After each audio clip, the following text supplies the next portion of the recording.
Ces petits oiseaux en terre cuite sont devenus la spécialité de Denis Hilt.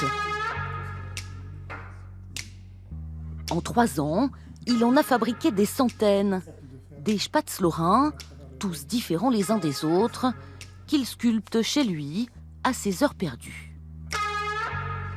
Le modelage, par rapport à la pierre, il y a quelque chose de plus doux, de plus fin, j'allais dire. C'est très agréable.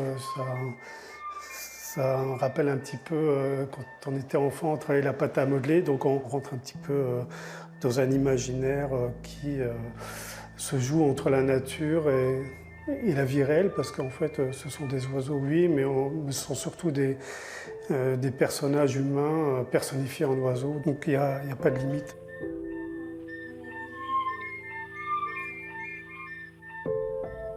Je suis un petit personnage assez classique, ça pourrait être un peu le Titi parisien, où je pourrais mettre ensuite un accordéon ou quelque chose comme ça, ou bien l'ouvrier tout simple, ou le banc français, le banc lorrain avec son béret, où je vais pouvoir lui mettre peut-être une baguette sur le dos ou quelque chose comme ça.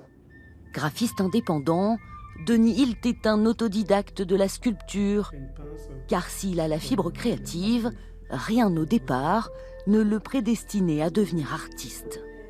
Je suis venu à une période où j'ai travaillé dans une industrie métallurgique en Allemagne, et des fois les nuits ou les journées étaient bien longues sur la chaîne, et on avait des grosses craies carrées. Je sculptais dans cette craie, je faisais des petits personnages, des petites têtes. Et je me suis surpris un petit peu de la facilité que j'avais à le faire et de tout ce qu'on pouvait faire à travers un petit burin et de la matière. La passion ne l'a alors plus quitté. Et avec ses spatz lorrains, il peut aujourd'hui laisser libre cours à son imagination. Des fois, j'ai l'impression d'être un petit peu un designer de mode, parce que ou bien même coiffeur. Hein, je m'amuse à créer des coupes de cheveux un petit peu originales, ou en même temps que je travaille, je regarde souvent la télévision.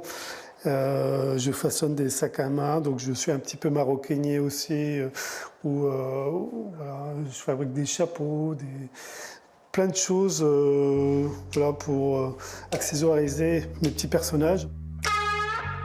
Des personnages qu'il exposera tout ce week-end au château de Courcelles de Montigny-lès-Metz.